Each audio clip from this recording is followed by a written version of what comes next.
afternoon.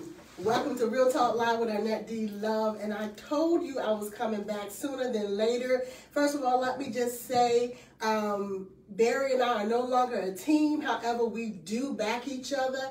And I just wish you well, Barry, on your endeavors. May God continue to bless you. And so moving right along, we have this guest here today. Y'all see him. And I know you've been waiting to ask your questions to him and everything. And so we're going to try to get some questions answered. You can text your questions, and my assistant is in place to read off your text, your questions on the live. So ask your questions on the live, and we will try to answer them. But I do have some questions for Germaine. Mr. Germaine Green, how are you? I am doing great, man. It feels like I'm at karaoke with this microphone. I just feel like I just want to sing. I just want to sing something. I just Go ahead and sing me. I just feel like I got an audience. I mean, I got the brick walls, right here in the back. Right here, I just feel like I don't know if I sing. Maybe I should tell jokes. You know what I mean? Yeah, I'm way here. I don't know. I feel like I'm in performance mode right now. You know what I mean? I don't know what kind of interview this is going to be. He done had us laughing since he came through the door. So.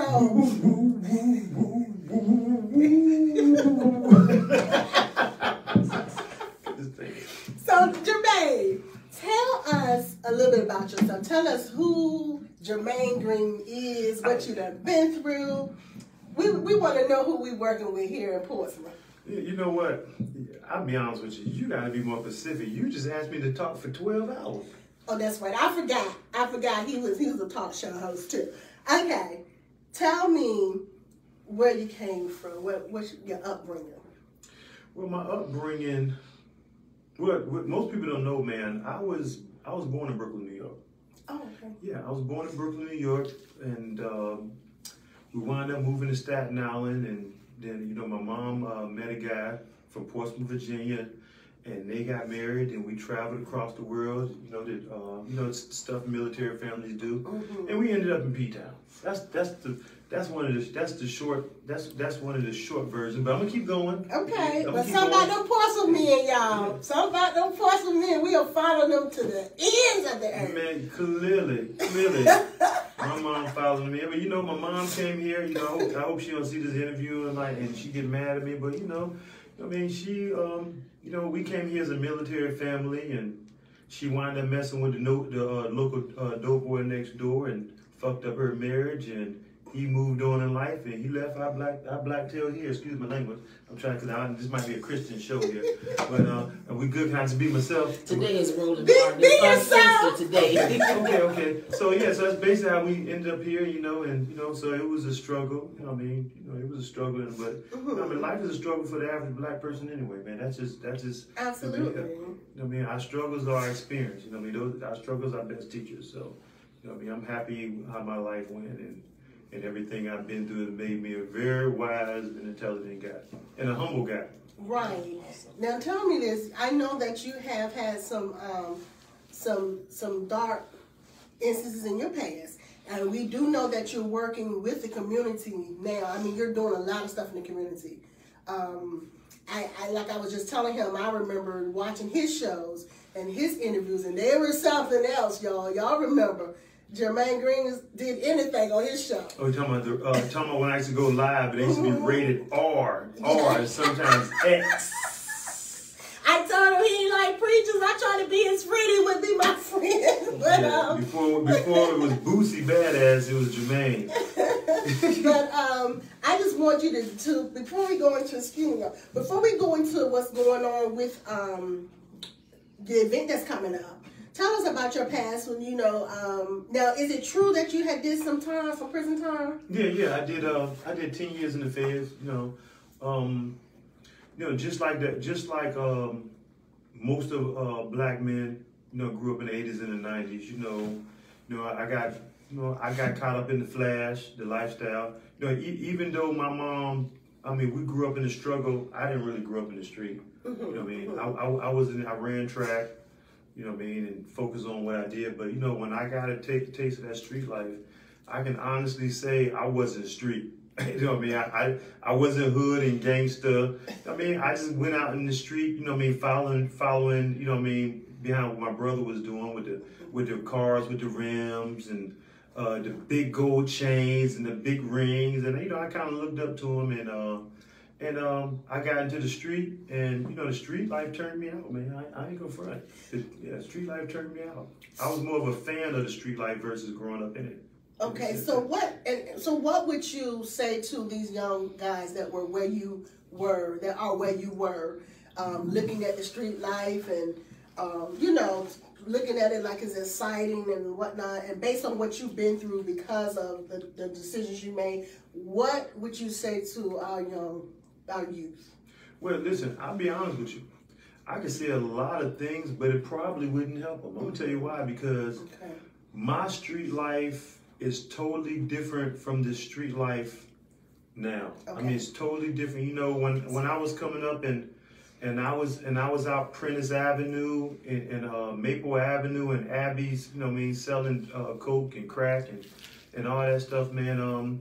I mean, we got in it over stick-up kids, and we got in over people selling fake drugs and fighting over territory, and I mean, even you even had people that even got into it over over women, because some I mean that's some people was like that. I mean, people risk their freedom for something. Right. I mean, so nowadays, you know, times is changing. You know, these guys, they're not shooting each other or killing each other over money. They're not doing it over drugs. They're not doing it over turf or territory.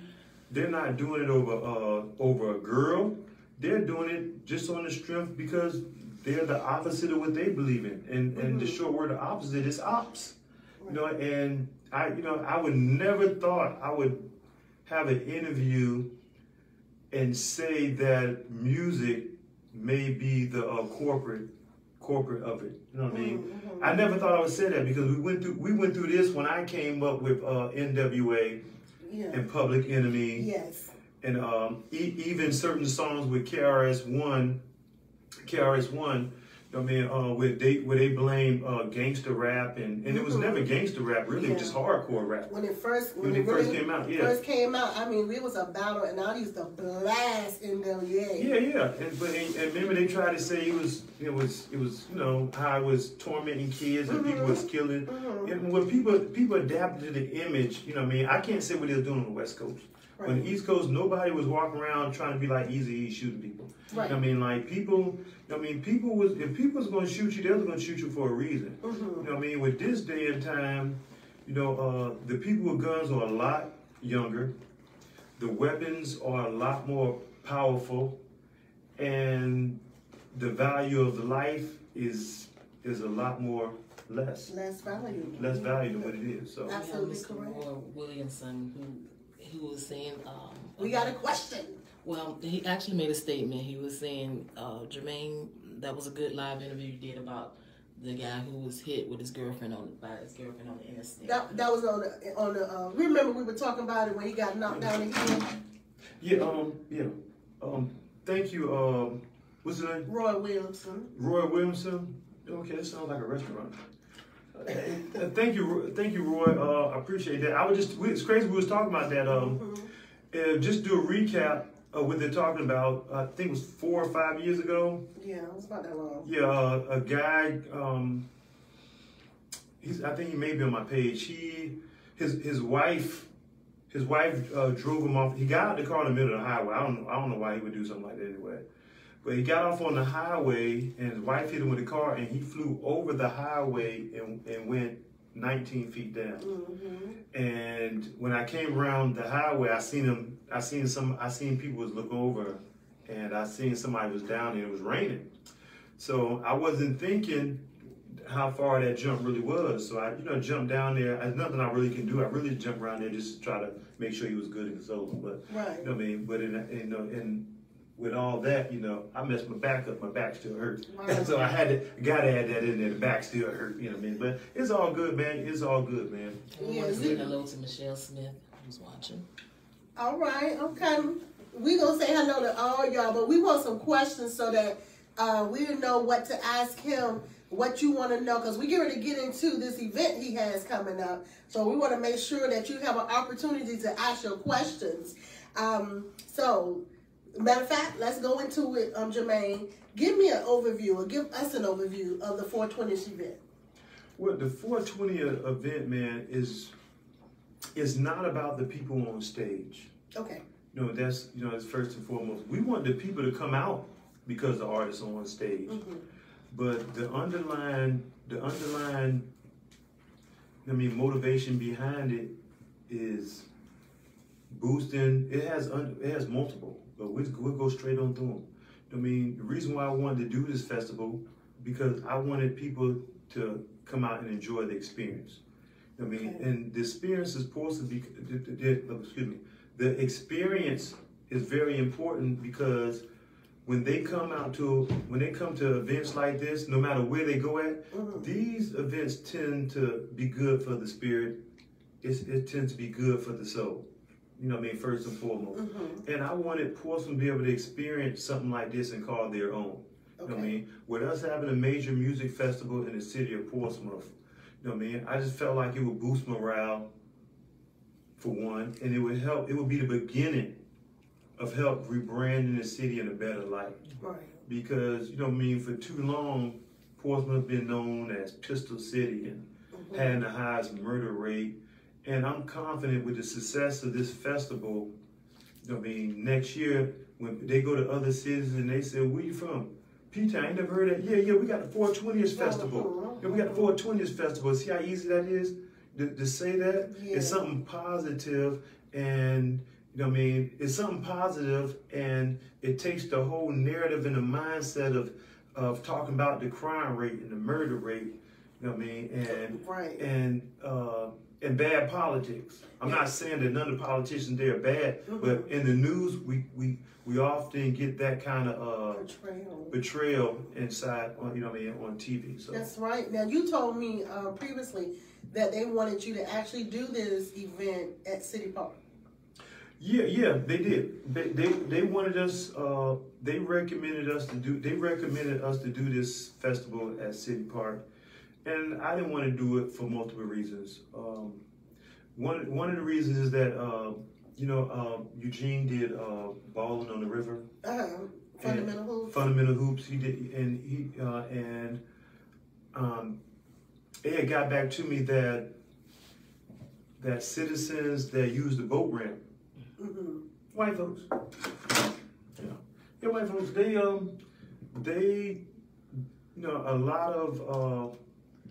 lot of the city council members caught a lot of flack because the boat ramp was closed down for a half a day. Mm-hmm.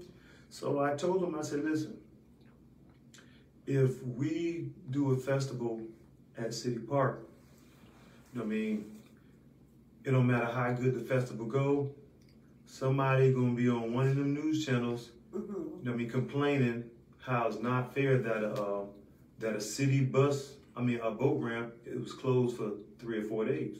Because it's gonna be closed. It was gonna be closed 2 days prior, mm-hmm. and I just don't want that kind of energy. Right. You know what I'm saying? And just, the most important part, and I don't have an issue saying it, if this festival is a success, I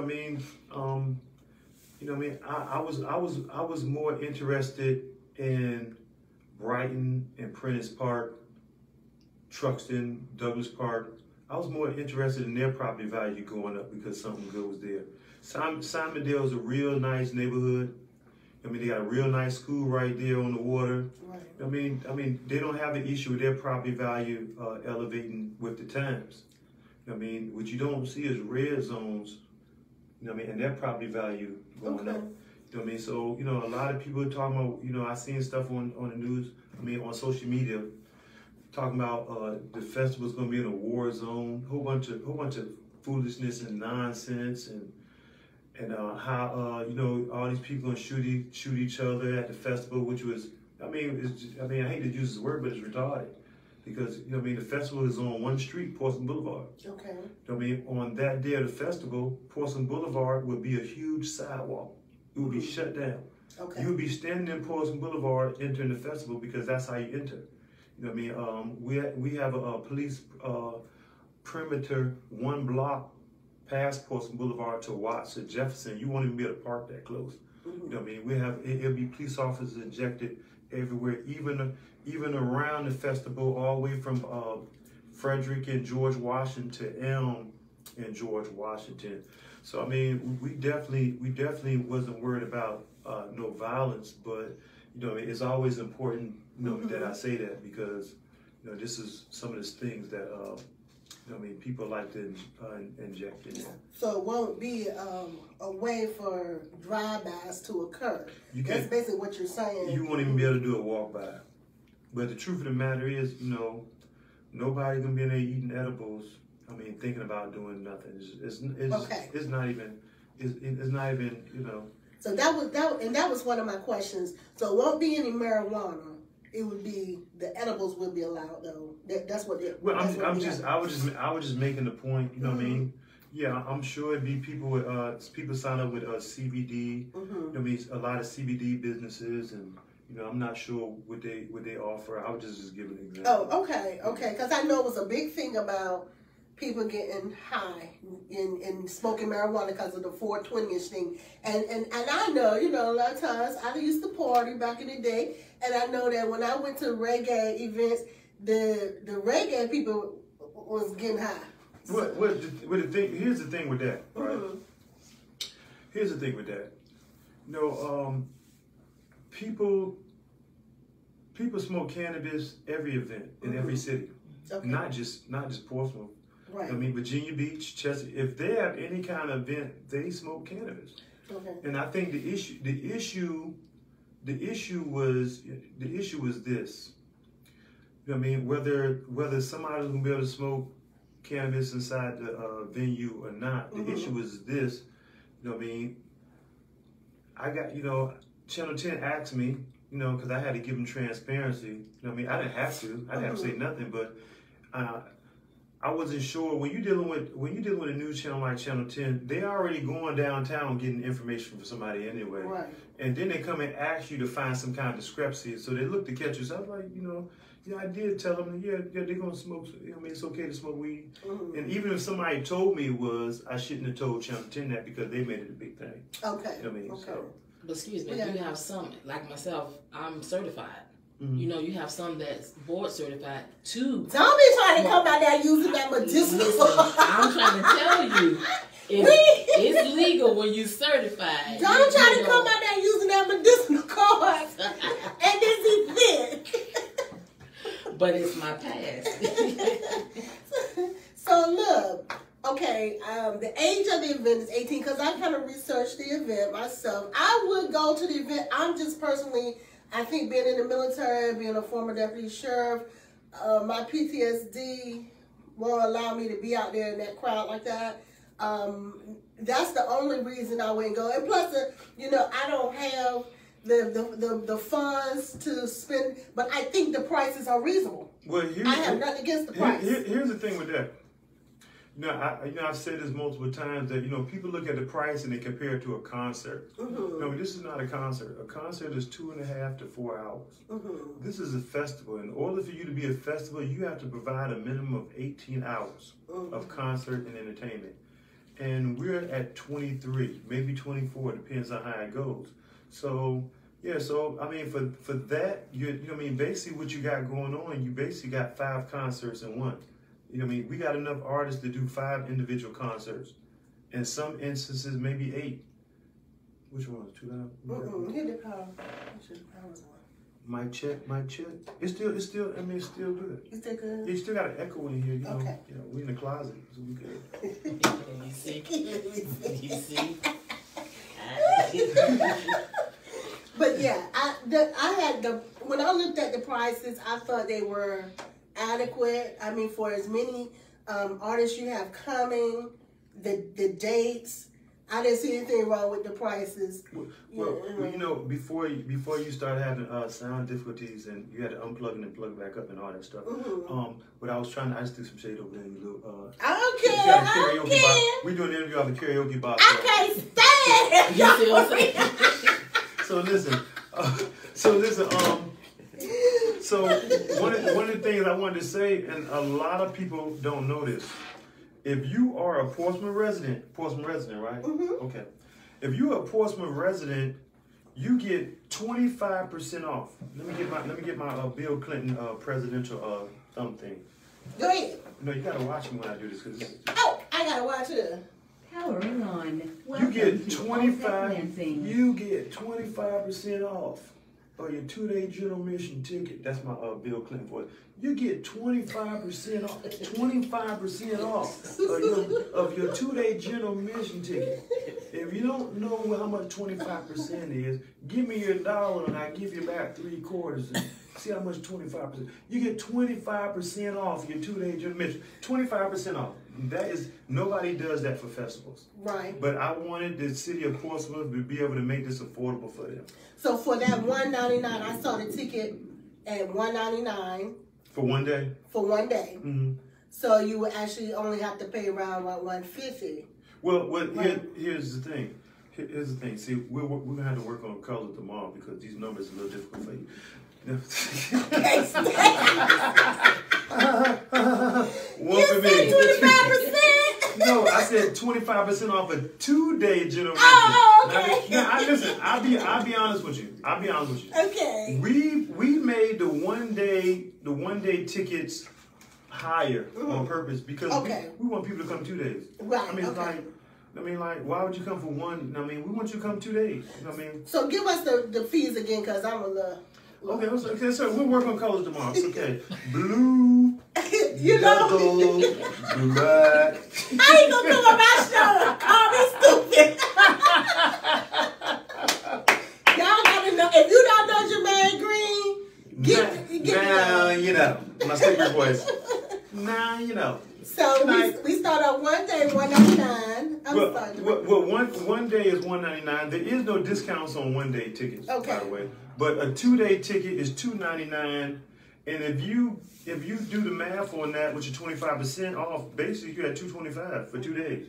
See how easy that is? And listen, and the reason why I done that, right? Because you know what I mean. I wanted people to come out. You know what I mean? You know what I mean? Building the foundation of this was more important than the money. 25% basically put us right around even.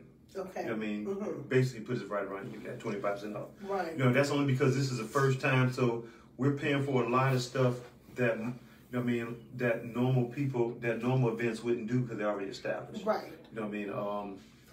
Far as street signs, security's got us right around 150,000. That's just and I can't get around that. You know what I mean? Just simple stuff like that, you know. Plus, you got to pay to block off the street, right? Yeah. The signs and the cones. That's you know stuff that I didn't even that stuff we dealing with right now. But 2-day general admission. If you're a Portsmouth resident, you get 25% off. And my thing is this: even if you're not a Portsmouth resident, you know somebody from Portsmouth, utilize the 25% off. You know what I mean? We ain't tripping. We just want you in there. You know what I mean? And if let's say you don't want. Let's say you just want to come one day. I'm giving y'all some game. Not y'all, but y'all. Let's say you don't know nobody from Portsmouth. Everybody knows somebody that's in the military. Excuse me. COVID. But I don't have COVID. I don't have. Waiter, mask. Bottle of water. Let me clear my throat.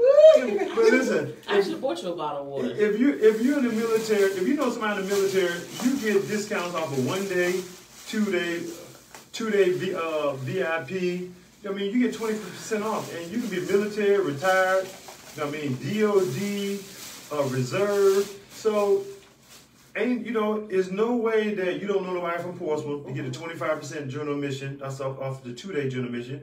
And come on, we all know somebody in the military or reserve. That's 20% off of any ticket, 1 day or 2 days. So what about the VIP? Is there any discount on that? If you're in the military, you get 20% off of any ticket.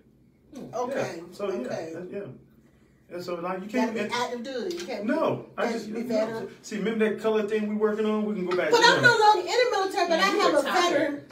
Yes, the key word to that would be veteran. Remember I said the word veteran. Yeah, say veteran. I did. I said veteran already. I did. Oh, did you? Hold on, let me make sure because sometimes I'm a little slow. I thought you said military. Facebook, did I say military and veteran?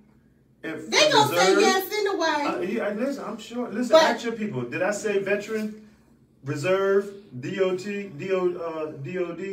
Well, listen, because that'd be the only way I can go if I was sitting in the VIP.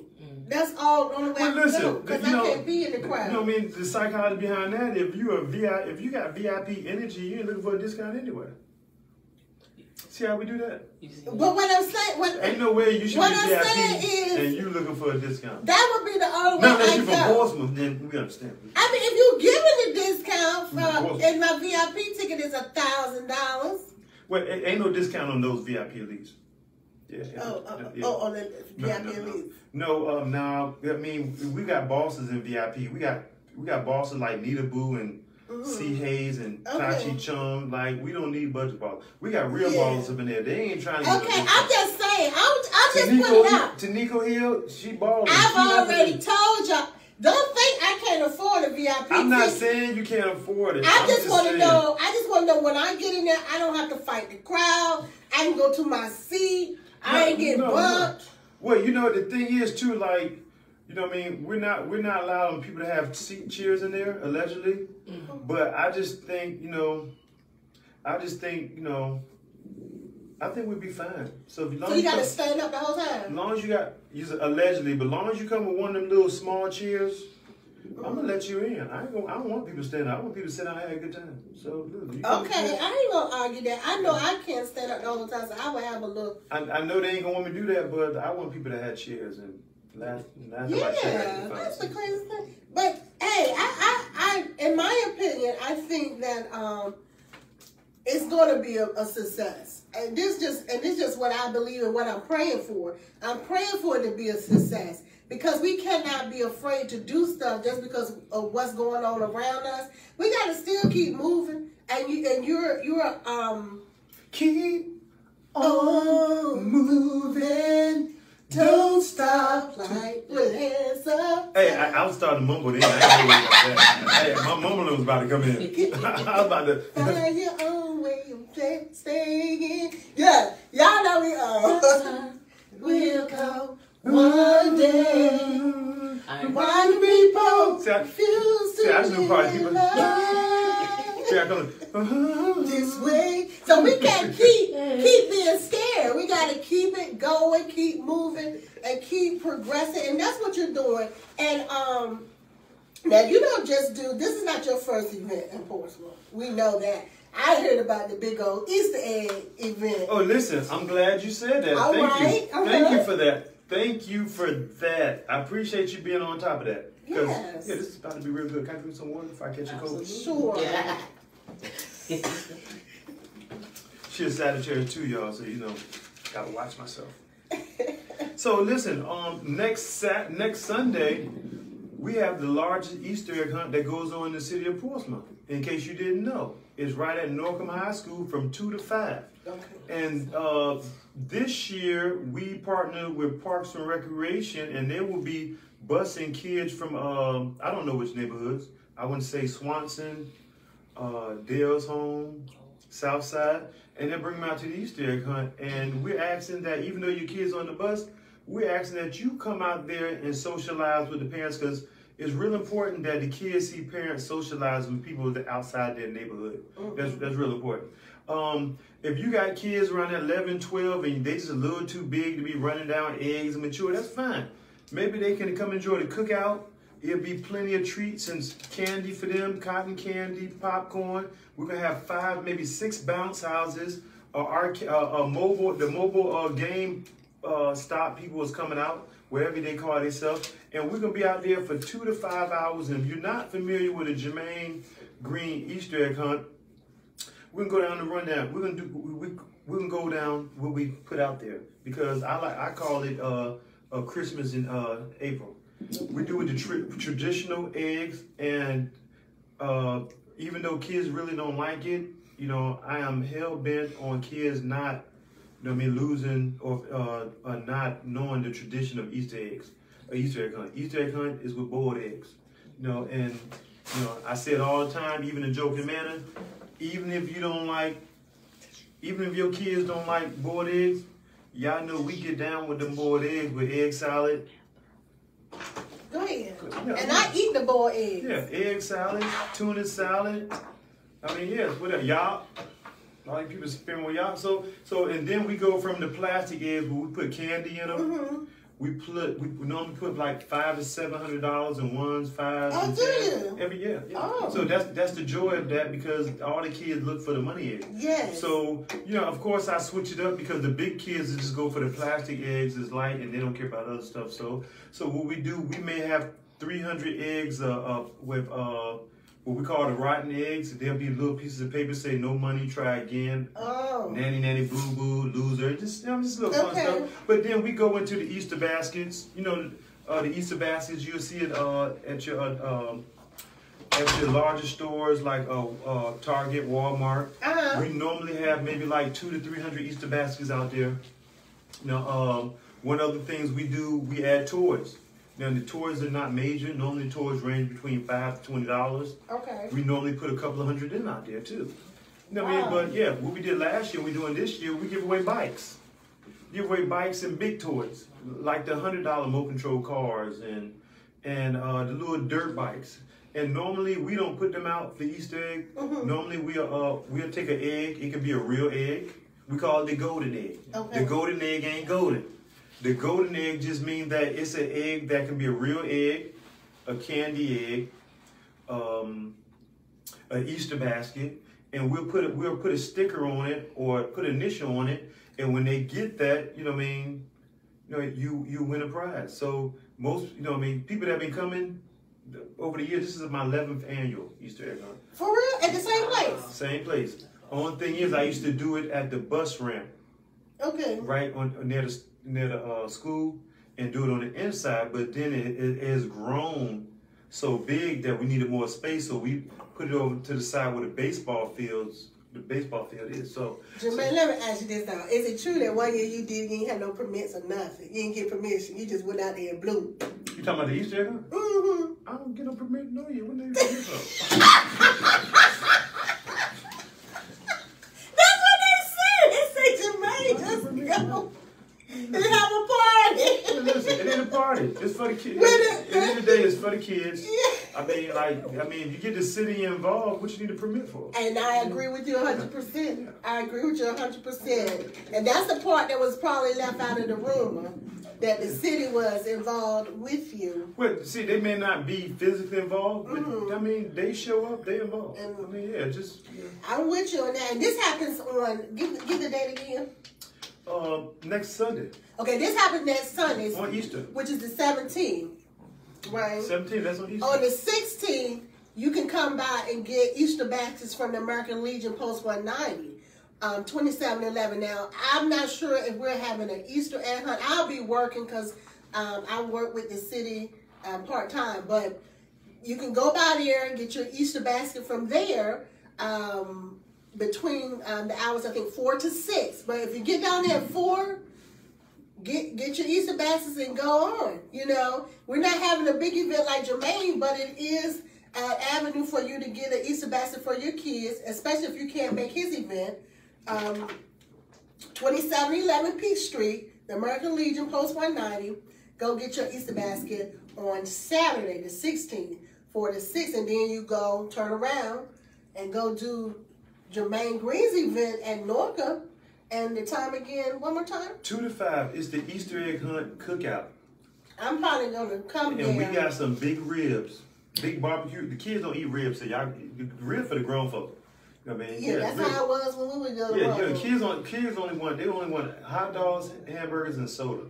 So they don't want no ribs. They don't want nothing to make the fingers. I'm gonna probably come out there and get me some, some footage and some pictures and some videos.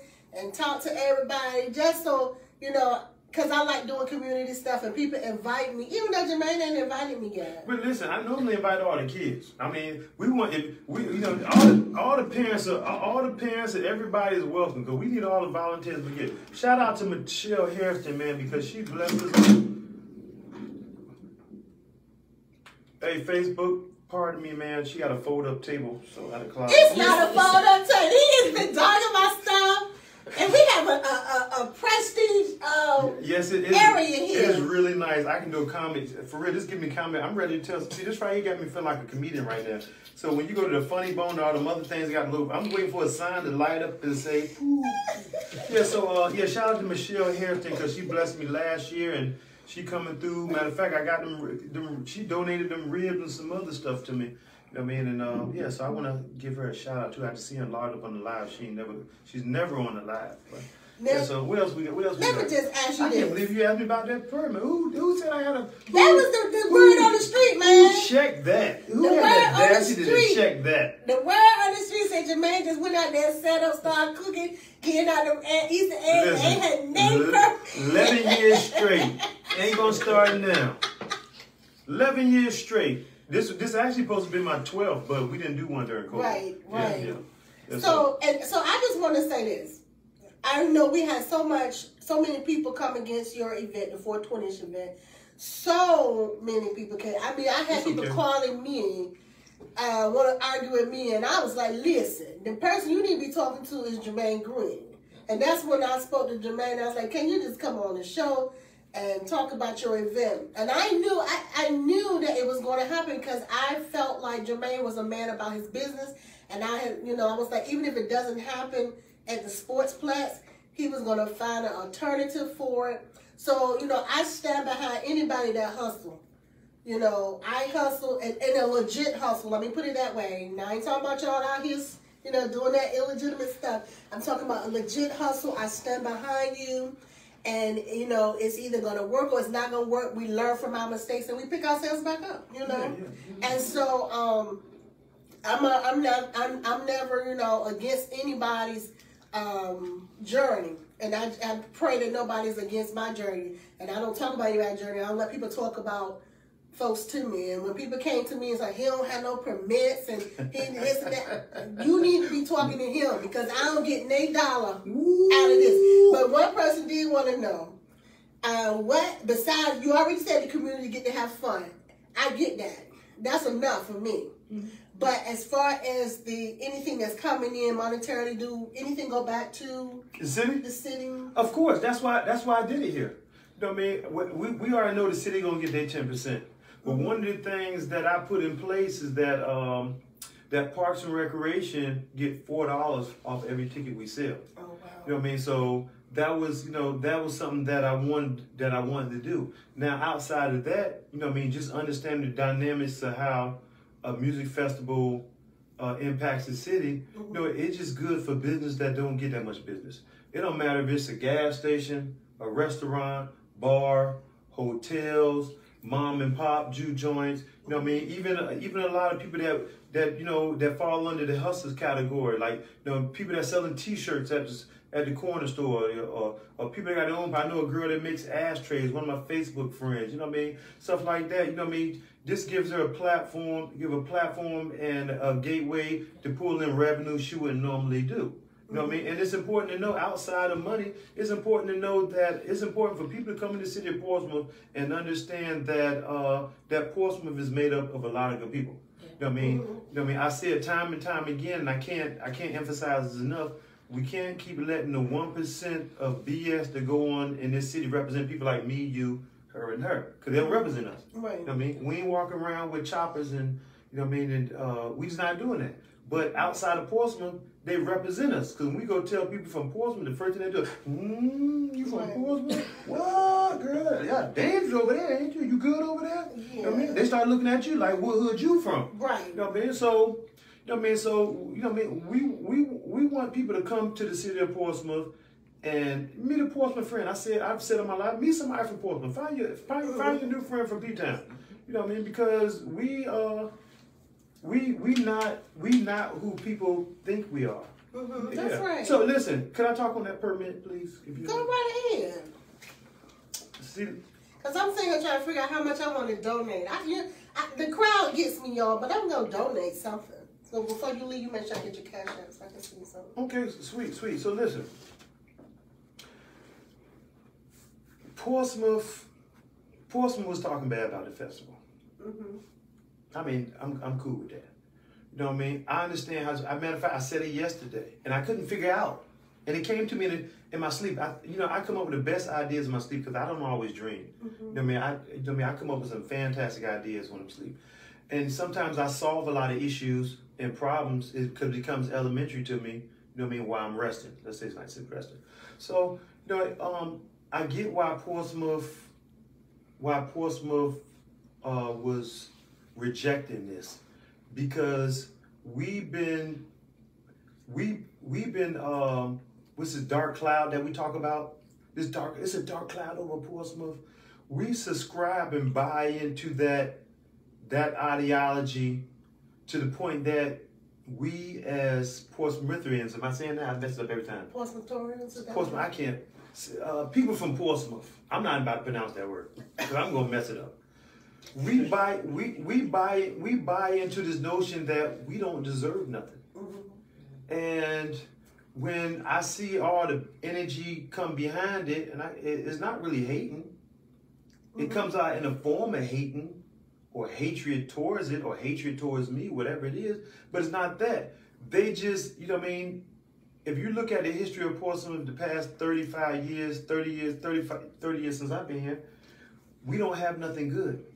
So when we get something good, we tend to treat ourselves like we do our children when they do something bad. Hey, you don't deserve that. Get away. We do it to ourselves. We don't deserve this. I don't deserve this. I don't deserve nothing like this. So you verbally talk about and reject it because you can't even visualize it. Only thing you see is people coming on the stage and perform in the field, but you don't see the social impact that it can have. And this is the kind of thinker and the kind of visionary that I've always been like that. And if you read it in any of my novels, then you know that, you know what I mean, I'm a far-fetched thinker. I'm a gambling thinker. It means that I'm going to push everything to the left. I'm one of them dudes that if I got $10, I'm going to invest $10 to make 20. And I can go all the way up to 1,000. Instead of putting 500 to the side, I'm investing the entire 1,000. Either it's going to work or I'm going to go broke because I believe in everything I do. You know what I mean? And everything is just not just even though it's not a total gamble, it's a calculated gamble. You know what I mean? Because you never don't want to gamble on a limb because, you know, I mean, then you look like these dudes on the fish tables. Yeah. You know what I mean? You win, you broke. But, you know what I mean? It was just it's a bigger picture, and far too many times we just feel like we don't deserve nothing like this. We do not accept nothing like this. We have to learn to embrace that's right. each other that's as right. a community. Yes, some people want to be Pistol City. I think it's fear too. Well, for me, I don't live in fear. I'm not oblivious to what's going on in our city, but I don't live in fear. But I think a lot of people voice their concern due to the fear too. Well, here's the thing. You know, I say this all the time, man. If you're scared, get a dog. Ain't nobody really scared around here. Only people that should be scared. Anybody, if you got kids 23 and under, you should be scared. You should be scared for them because us as a parent, we ain't in no danger. We in danger of losing our child. Yeah. Especially if you got a child from 12 to 20, 23, 24. Yeah, you should be in fear then, obviously. Because chances is if you got a child between that age, it's a 50% chance that you lost control of them because the father is not around, or he around just ain't doing nothing. And you know, I know a lot of people hate me when I say that, but I'm only speaking the facts. Gotcha. You know what I mean? This is the facts. So of course it's a fear there. I mean, it's fear of losing your child. But as an adult, as a mature adult, we can walk anywhere in any project. You know what I mean? And see, here's the thing, right? Here's the thing with all this violence in P-Town. You know what I mean? These kids ain't shooting random people. You know what I mean? Yeah. All of us, any civilized adult can go in Southside, J-Dub, I mean, not J-Dub, I was thinking about Dale's Homes. Okay. Dale's Homes, Swanson Homes, where the other ones at? Churchland, it says some out Churchland. You can go to any of these places and these same dudes, and these same, because girls too, got some girls out here pushing, pointing them gas too. These same people will see you and say, excuse me, yes ma'am, thank you. You know, they not robbing you. See, when I came up, you get robbed. If Joker needed some money, they was gonna rob. These young people ain't robbing nobody. You know what I mean? They would steal your car and do some shooting in it. You know what I mean? With the people that call some ops, and nobody even can figure out why they ops. I don't know, they just beefing on social media. So of course it's a fear there. But I mean, it's a fear because Portsmouth is by definition, we only 97,000 people. But if you black, Portsmouth is a lot smaller. And what I mean by that, everybody is affiliated with everybody by some form of fashion. You know what I mean? You either related to somebody or you used to date the mama, you went to school with the dad. We lived on the same street. We lived on the same street and grew up with your parents. We first and second cousins. You know what I mean? So everybody is, you can say related, because it don't have to be blood. You don't have to be blood by related. You know what I'm saying? Related means you just, you know what I mean, to the point where you know, or you got some kind of roots with this child or their family. So when people die in Portsmouth, it tends to hit us harder because we know each other, you know, on a more personal note. Even though I don't know this child, you know what I mean, it could be a kid that loses his life, and I don't know this kid, but come to find out, you know what I mean, this a friend of mine's. It's a friend of mine that I sister that I grew up with, was on the track team or the boxing team or was one of my this is my neighbor I grew up with. Oh, that was his son. I didn't know that, you know, because I never met the child. So every time somebody loses their life in Portland, it hit us harder. It really does. You know what I'm saying? And it has a mental impact. You know what I mean? And be honest with you, you know, it reflects our mentality and our attitude, because we got a certain attitude and mentality that ain't really bad. It just comes off aggressive and to the point that and that puts people on their heels when we go to other cities. We have this. It don't matter. You don't have to be mean. You can be the nicest person in the world, but we have this Portsmouth mentality that said, "Don't play with us." You know what I mean? And some people just take it a step farther and say, "Yeah, we got the highest murder rate and blah blah blah," and we take it and run with it. You know what I mean? But we don't have to do that. You know what I mean? We don't have to do that. People know who people from Portsmouth is. We ain't no different from everybody else. And truth be told, if you look at the stats, because I'm a stat person, especially when it comes to violence, you know what I mean? We had some violence so far in the city of Portsmouth. However, you know what I mean? It looks like it's such a big deal and it's such a bad city. But the truth be told, Norfolk has still doubled us. I mean, they had 2 shootings this year in Grammy Street already, and you know what I mean? We had 1 in the mall. Nobody talking about shutting down the mall. Nobody talking about shutting down Granby Street. Matter of fact, you did a press conference on it, and guess what? Out the rug. It never comes back up. But you get somebody killed in Portsmouth, they can cover the killing. You're gonna do an interview with the mama. Then you're gonna ask neighbors, they're gonna find a neighbor, see if they feel safe. You're gonna do another follow-up story, what we can do to help the community. And as soon as you get that one emotional parent saying that people, the mayor or the city council ain't doing nothing, the police chief or the Commonwealth attorney ain't doing nothing, that gives them a 5th follow-up story to go down there and interview them. All off of one. So we stay in the news so much off of one homicide, it gives off the impression around the rest of 757 that something bad has always happened in Portsmouth. And this year we're actually 3rd. Norfolk still got everybody double. And surprisingly, Hampton is number 2 with homicides this year. And I thought Hampton has always been one of the safest places outside of Chesapeake to live in Virginia. But it tells you how the times have changed with this drill music. And Portsmouth is a distant 3rd. You know what I mean? So listen, just keep in mind, you know, about the stereotype and perpetuation about violence in the city of Portsmouth. We always, Channel 10 is the station here. So everything here gonna get covered. They can be to us in 3 minutes and cover a story, and it's easy and lazy for them. Let's just put it out there. You know what I mean? So this is what it is. So don't leave out that part. So yeah, we got our issue with violence, as is every city here, and we all got to come together. You know what I mean? Make it work. That's why my Easter egg hunt is real important, because it allows kids to interact with each other. You know what I mean? That's from different neighborhoods, and don't be on that BS 3-4 years from now. It gives them an outlet. Yeah, it's getting an outlet to meet and socialize. Yeah, they should be segregated by neighborhoods and schools like they are. So that's what I think. I'll donate something to that. I mean, can you use it?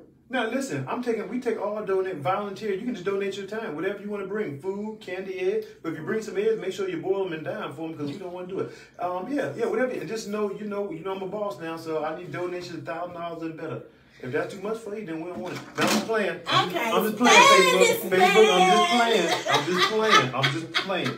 That is not true. I'm just coming out. That is not true. Donate whatever you want. I got 1% on this phone. Facebook, I gotta go. My phone's about to dead. And we gotta go on that note as well. Thank y'all so much. First of all, thank you, Germaine, for man. You're so welcome, man. So I'm glad you let me come here and do my thing, man. Yeah. And I guess the proper way to end this would be, you know, how I normally end all the. What we gonna do? How you gonna do? Ebony eyes, I love you, and I bet you didn't know that, girl. You didn't know that I need you right now, baby, right now, sugar. I bet you didn't know that ebony eyes. Thank y'all so much for joining Real Talk Love. Real Talk Live with Arnette D. Love.